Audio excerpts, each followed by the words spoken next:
Hello everyone, আসসালামু আলাইকুম। সবাইকে জানাচ্ছি অনেক অনেক ঈদের শুভেচ্ছা। ঈদ মোবারক। কেমন আছেন সবাই? নিশ্চয়ই সবাই খুব ভালো আছেন এবং অনেক অনেক খাচ্ছেন, তাই না? কোরবানির ঈদ মানে কিন্তু অনেক অনেক খাবার, সারাদিন কিন্তু সকাল বিকেল সন্ধ্যা এবং রাতে সবসময় কিন্তু আমাদের সেই মজার মজার খাবারগুলো কিন্তু থাকেই। একদম মন ভরে খেতে সবার ভালো লাগে। যাই হোক, আজকে কিন্তু আমি আমার ভিডিওটা শুরু করছি ঈদের সকাল থেকে। তো সকালবেলা ঘুম থেকে ওঠার পরেই কিন্তু নাস্তাটা চলে আসে, যেহেতু সবাইকে নাস্তা খেতে হবে। তো সবাই ঈদের নামাজ পড়ে এসে কিন্তু আমরা এখানে নাস্তা নিয়ে বসেছি, যেহেতু সকালবেলা অনেক সকালে ঈদের নামাজ ছিল। আমাদের এখানে ছিল সকাল 6টা 7টা 8টা। তো যেহেতু বাইরে কোরবানি হবে আর সেজন্য কিন্তু সকাল সকালই নামাজটা শেষ করে আসতে হয়েছে। এদিকে দেখতেই পাচ্ছেন আমার মেয়ে তো একদম মানে কি সুযোগ পেলেই টেবিলের উপর উঠে পড়ে। ওকে ওর বাবার কোলে চুপচাপ বসে বসে খেতেও বেশি পছন্দ করে, মানে বাবার কোলে বসে ওকে খেতেই হবে। যাই হোক, সকালের আয়োজন ছিল খুব সিম্পল। আসলে ঈদটা খুব সিম্পলভাবেই আমরা উদযাপন করেছি। তো দেখতেই পাচ্ছেন সকালে নাস্তায় ছিল হচ্ছে একদম মুচমুচে পরোটা, সঙ্গে ছিল আলু ভাজি। আলু ভাজিটা করেছি আমার ছেলের মানে রিকোয়েস্টে। ও আমাকে বলেছিল সকালে আলু ভাজি দিয়ে পরোটা খেতে চায়। আর সঙ্গে ছিল হচ্ছে ডিম পোস্ট, আর ছিল ফিন্নি আমার শাশুড়ির হাতে। ঈদের দিন ফিন্নি না খেলে তো আমার হাজব্যান্ডের চলেই না।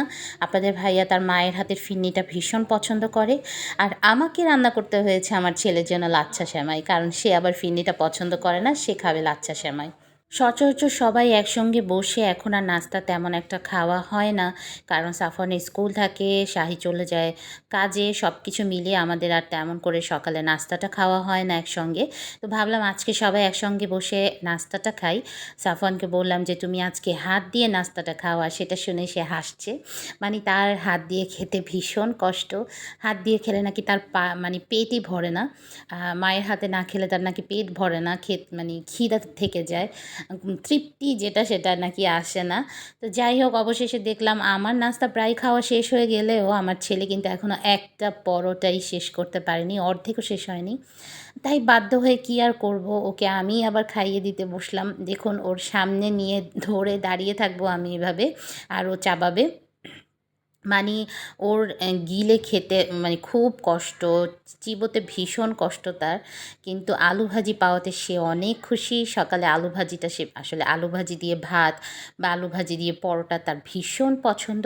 তারপরে এই তো ওকে খাওয়াতে খাওয়াতে সঙ্গে আমি আবার একটু ফিন্নি নিয়ে নিলাম, ফিন্নিটা টেস্ট করছিলাম। অনেক মজা হয়েছে ফিন্নিটা। সকালের নাস্তা শেষ করে সব কিছু গুছিয়ে কিন্তু চলে আসলাম দুপুরের রান্না করতে, কারণ আজকে আবার বাসায় গেস্ট আসবে। সাফওয়ানের সব ফ্রেন্ডদেরকে লাঞ্চে ইনভাইট করা হয়েছে, ওরা আমাদের সঙ্গে দুপুরে খাবে। তো এদিকে আমি আবার একটু রোস্ট রান্না করছিলাম, ওদিকে গরুর মাংসটাকে সুন্দর করে মশলা টশলা দিয়ে মাখিয়ে মানে হাতে মাখিয়ে আর কি সাইডে রেখে দিলাম ঢেকে। আর এদিকে আমি একদম সুন্দর করে মশলা কষিয়ে নিচ্ছিলাম রোস্টের জন্য। আর পাশাপাশি সাদা পোলাওটা এক চুলায় বসিয়ে দিয়েছি, চটপট রান্না যাতে শেষ হয়ে যায়, গেস্টদের সঙ্গে যাতে আমি একটু গল্প করতে পারি। সাফওয়ানের বন্ধুদের সঙ্গে আমারও খুব বন্ধুত্বপূর্ণ সম্পর্ক, ওদের সবার সঙ্গে আমি বসে অনেক গল্প করি, মাঝে মাঝে খেলাও করি। তাই ওরা আমার সঙ্গে সময় কাটাতে ভীষণ পছন্দ করে।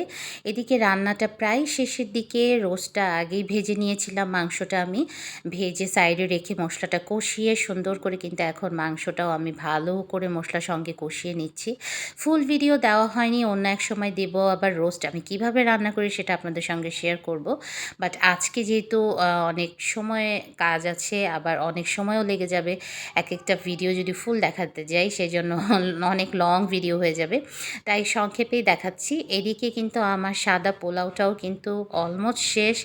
আর শাহি যেহেতু দুপুরে খাবে না, শাহি কি বলে এটা, বসের বাসায় আজকে তার দুপুরে দাওয়াত আছে, যেতেই হবে, বারবার ফোন আসছিল।